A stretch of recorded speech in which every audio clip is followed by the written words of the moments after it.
महाराष्ट्रामध्ये कायदा व सुव्यवस्था राहिलेली नाही, त्याचं कुणाला भय वाटत नाही. कोणताही गुन्हा केला तरी आपण सहजगत्या निघून जाऊ शकतो अशी धारणा सामान्य जनतेची म्हणजे गुन्हेगारांची व्हायला लागली आहे. आणि म्हणून सामान्य जनतेत आज बदलापूरला जो अत्यंत राग, संताप, चीड या सरकारचे विरोधी आहे, पोलिसांच्या विरोधी आहे आणि शाळेच्या विरोधी आहे, ती अत्यंत तीव्र आहे. आणि लोक पूर्ण बदलापूरच नाही तर संपूर्ण ठाणे जिल्ह्यात आणि महाराष्ट्रामध्ये या झालेल्या घटनेचा निषेध होतोय.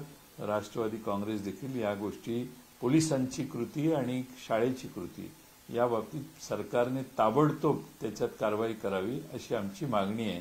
2-4 जणांना बदली करणं म्हणजे त्या सगळ्या प्रशासकीय कामावर, पोलिसांच्यावर आणि शाळेवर शिक्षा झाली असं आम्ही समजत नाही. काही कोणाला तात्पुरतं सस्पेंड करणं किंवा पोलिसाची तिथं बदली करणं एवढ्यापुरतं मर्यादित करून लोकांना शांत करण्याचा सरकारचा हा प्रयत्न दिसतोय.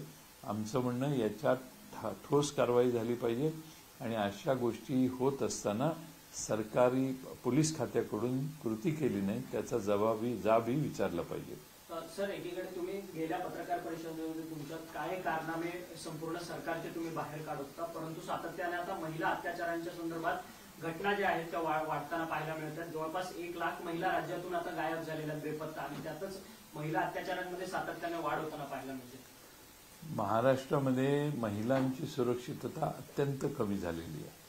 नागपूरमध्ये पोलीस स्टेशनमध्ये जर पोलीस जुगार खेळत बसलेले असतील तर मग महाराष्ट्रातल्या महिलांना वाचवण्यासाठी, त्यांना संरक्षण देण्यासाठी, महिलांच्या विरोधी होणारे जे अत्याचार आहेत, गुन्हे आहेत, त्यांची कमतरता होण्यासाठी पोलीस कार्यरतच नाही आहेत. आणि त्यामुळं महाराष्ट्रात खरी गरज महिलांना, आमच्या भगिनींना आहे ती सुरक्षिततेची गरज आहे. आणि हे महाराष्ट्र सरकार महिलांना महाराष्ट्रातल्या सुरक्षितता देण्यास अपयशी ठरले, हेच यातनं पुन्हा सिद्ध होतं. मुख्यमंत्र्यांच्या ठाणे जिल्ह्यात कायम गुन्हेगारांना कुठेतरी संरक्षण दिलं जातंय का, असं एक चित्र पाहायला मिळतंय. ही बदलापूरची घटना असेल, याच्या आधीचा पोलीस ठाण्यातील गोळीबाराचं प्रकरण असेल, अशा अनेक ठाण्यामध्ये गुन्हेगारीचं राजकीयकरण झालेलं आहे आणि पोलिसांना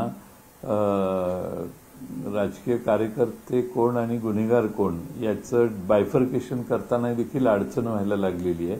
कारण बऱ्याच गुन्हेगारांना राजकीय वरदहस्त मिळालेलं आहे आणि त्यामुळं पोलीस स्टेशन देखील कोणतीही कारवाई करायला बिथरतात म्हणण्यापेक्षा घाबरतात. आणि दिरंगाईनं कारवाई करणं हा आता ठाणे जिल्ह्यात पोलीस खात्यातल्या अधिकाऱ्यांचा ट्रेंड झालाय. दिरंगाई यासाठी की वरून काही आलं तर मग काय करा, त्यापेक्षा कारवाईच उशिरा करायची ही मानसिकता पोलीस खात्याची झालेली आहे. शिवसेनेचे स्थानिक नेते आहेत वामन म्हात्रे, त्यांनी थेट एका महिला पत्रकाराला उद्देशून अपमानास्पद बोललेलं आहे की तू अशा बातम्या देतेस की जणू काही तुझ्यावरतीच बलात्कार झालेला आहे. शिंदे गटाचे हे नेते आहेत, मुख्यमंत्र्यांचे अत्यंत जवळचे मानले जातात.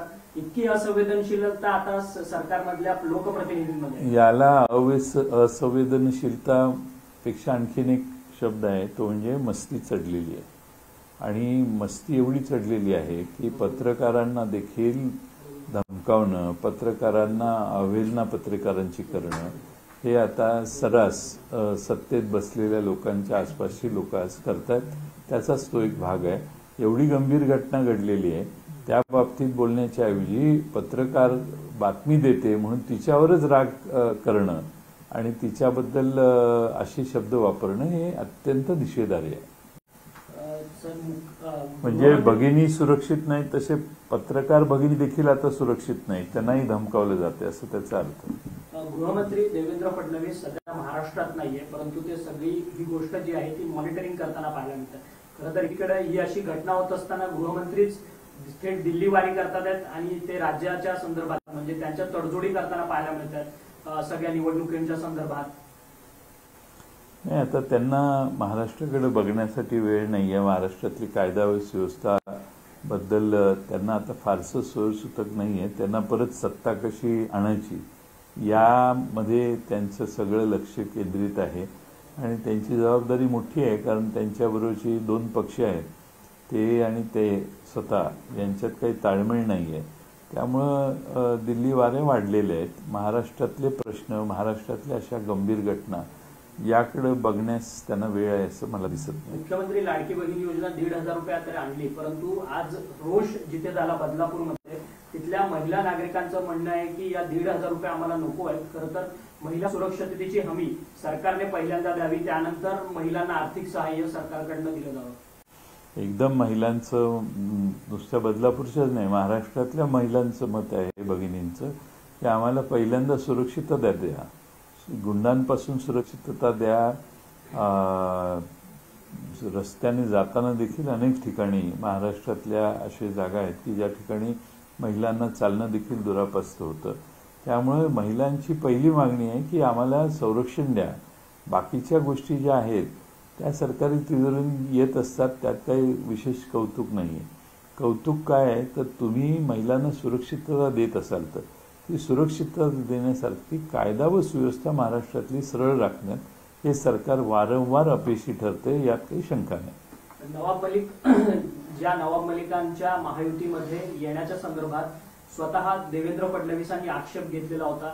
अजित पवारांना पत्र देखील हिवाळी अधिवेशनामध्ये लिहिलेलं होतं की हे महायुतीमध्ये कसे बसू शकतात म्हणून, परंतु आता थेट अजित पवारांच्या बाजूला स्टेज शेअर करताना नवाब मलिक पाहायला मिळतात.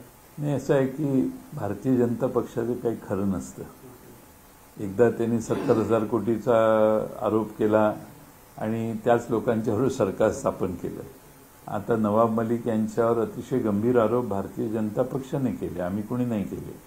NIAचे पण आहेत, परत EDचं, बाकीचे सगळेच इश्यूज त्यांच्या अगेन्स्ट आहेत.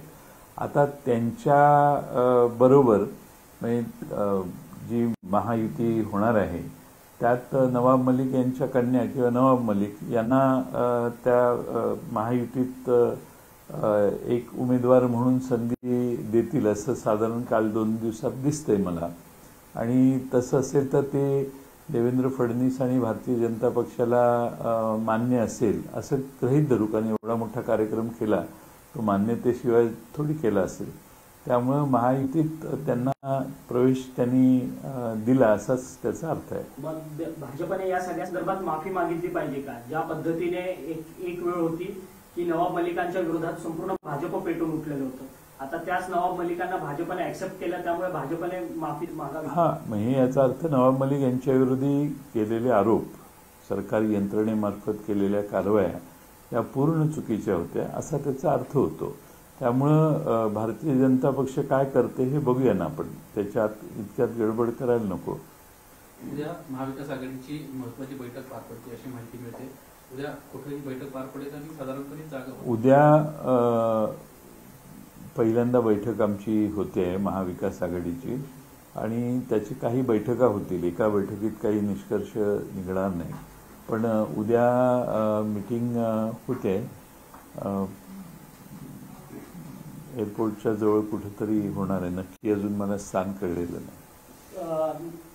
महेंद्र थोरवे जे शिंदे गटाचे आमदार आहेत, कर्जत तालुक्यातून येतात आमदार आहेत, ते सुनील तटकरे आणि अजित पवार या दोघांवरही टीका करताना पाहायला मिळतात. ते म्हणतात की राष्ट्रवादीचं नेतृत्व हे धोका देणारं नेतृत्व आहे, विश्वासघातकी नेतृत्व आहे, अशी त्यांची टीका आहे. महायुतीमध्ये जुंपली एकमेकांमध्ये.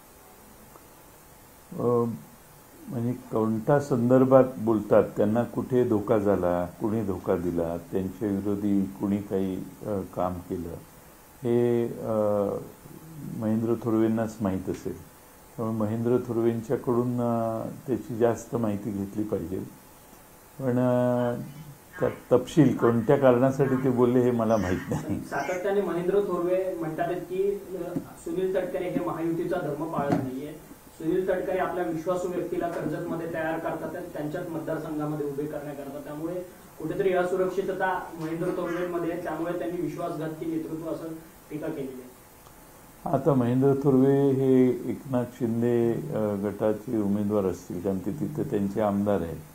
त्यामुळे त्यांच्या विरोधी जे कोणी उमेदवार होणार आहेत त्यांना तटकरेंची मदत होईल अशी शंका कदाचित त्यांना आली असेल. Thank you.